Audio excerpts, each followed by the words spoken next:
عمومی طور پہ ہوتا یہ ہے کہ لوگ کہتے ہیں جان ہے تو جہان ہے.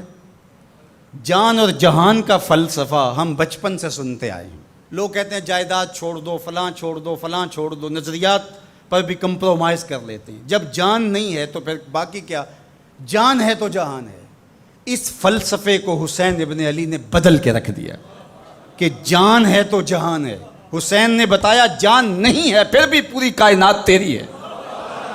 لوگ یہ کہتے ہیں کہ اگر لٹ گئے تو پھر سب کچھ برباد ہوگا. حسین نے یہ فلسفہ دیا لٹ کے ہی تو آباد ہوا جاتا ہے. یزید سب کچھ بچا کے بھی نہ بچ سکا، حسین سب کچھ کٹا کے بھی زندہ و جاوید رہا.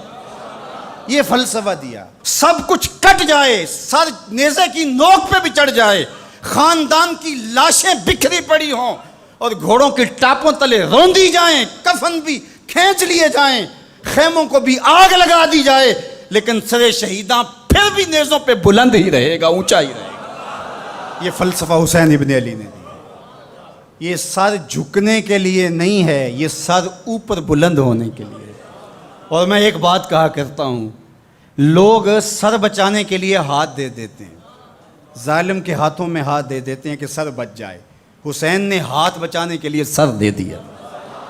ہم نے بچپن سے لے کر کے لڑکپن تک اور لڑکپن سے لے کر آج تک حضرت نبی رحمت صلی اللہ علیہ وآلہ وسلم کا یہ فرمان سنا ہے، من رآ منکم منکرا فلیغیرہ بیدہ فإن لم یستطع فبلسانہ فإن لم یستطع فبقلبہ وذلک اضعف الایمان او کما قال النبی صلی اللہ علیہ وسلم. تم میں سے اگر کوئی برائی کو دیکھے تو وہ ہاتھ سے روکے، ہاتھ سے نہیں روک سکتا تو زبان سے روکے، اور زبان سے بھی نہیں روک سکتا تو کم از کم دل سے برا جانے. اور یہ سب سے کمزور ترین ایمان کا مرتبہ تھا. جو لوگ کہتے ہیں امام حسین کربلا میں کیوں گئے، میں انہیں کہتا ہوں امام حسین حضور کی گود کے پالے ہوئے تھے، کمزور ایمان والے نہیں تھے کہ دل میں ہی کڑتے رہتے اور ظلم کو اور جبر کو اور زیادتی کو اور ناانصافی کو ہاتھ اور زبان سے نہ روکتے. حضرت امام حسین کے خطبے دیکھ لیجئے، قدم قدم پہ خطبے دیے. محمد بن حنفیہ کے نام جو آپ نے وصیت نامہ لکھا تھا، آپ نے فرمایا انی لم اخرج عاشرا ولا بطرا ولا مفسدا ولا ظالما. میں سیر سپاٹے کے لیے نہیں جا رہا اور نہ ہی میں اپنی کسی خواہش کی تکمیل کے لیے جا رہا ہوں. میرے اہداف میں، میری خواہشات کے کسی گوشے میں یہ موجود نہیں ہے کہ میں تخت و تاج حاصل کر لوں گا. انما خرجت لطلب الاصلاح فی امت جدی. میں اپنے دادا کی امت کی اصلاح کے لیے جا رہا ہوں. ارید ان آمر بالمعروف وانہی عن المنکر.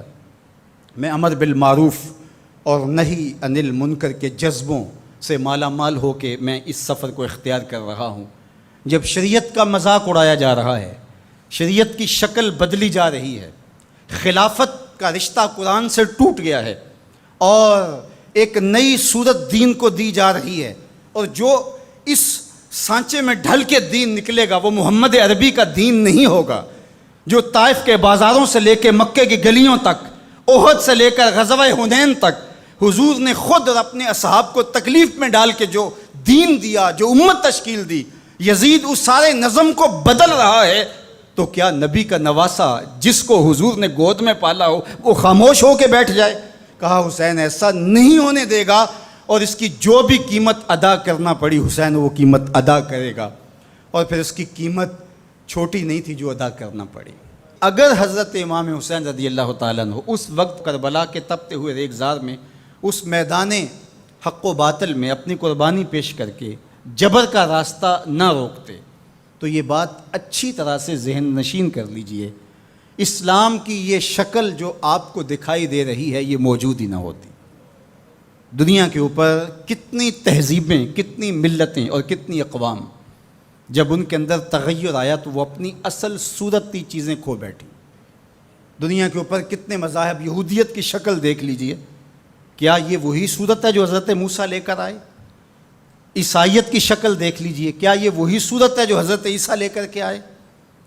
ابھی کچھ دن ہی نہیں گزرے تھے تو حواریوں کے بعد جو ہوا اور جس طرح سے دین عیسیٰ کا حلیہ بگاڑ کے رکھ دیا گیا، جس طرح موسوی دین کی شکل تبدیل کر کے رکھ دی گئی، تو کیا دین محمدی کی شکل باقی رہ جاتی؟ جب یوں دین کی صورت اور شکل کو بدلنے والے میدان میں آپ موجود ہوئے تھے، لیکن باقی ادیان، باقی تہذیبیں، باقی ملل، باقی قومیں، ان کی شکل اس لیے تبدیل ہو گئی کہ اس شکل کو بچانے والا کوئی حسین وہاں نہیں تھا، اور یہاں اس دین کی اصل صورت اور شکل اس لیے موجود رہی کہ اس دین کو بچانے والا حسین ابن علی موجود تھا۔ مسٹر گوکھلے نے کہا تھا کہ اگر حسین ابن علی رضی اللہ تعالی عنہ نہ کھڑے ہوتے تو اسلام یا تو مٹ ہی جاتا، اور اگر موجود رہتا تو اس کی وہ شکل نہ ہوتی جو محمد بن عبداللہ لے کر آئے تھے،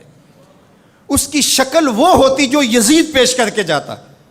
لیکن حسین ابن علی کی قربانی، ان کی نہضت کی وجہ سے، ان کے قیام کی وجہ سے، ان کے کھڑا ہو جانے کی وجہ سے 14 صدیاں گزرنے کے بعد آج بھی وہی اسلام ہے جو آمنہ کا لال دے کے گیا تھا۔ یہ حسین ابن علی کا کام ہے جو حسین نے کیا، اس لیے حضور نے ناز کیا حسین پر، کہا کہ حسین منی و انا من حسین، حسین مجھ سے ہے اور میں حسین سے ہوں۔ یہ مجھ سے ہے کہ میری بیٹی کا بیٹا ہے، میری نسل ہے، میرا نسب ہے، میں حسین سے ہوں، قیامت تک میرے دین کا جھنڈا جھولتا رہے گا، تو اس کی بنیادوں میں لہو حسین ابن علی کا۔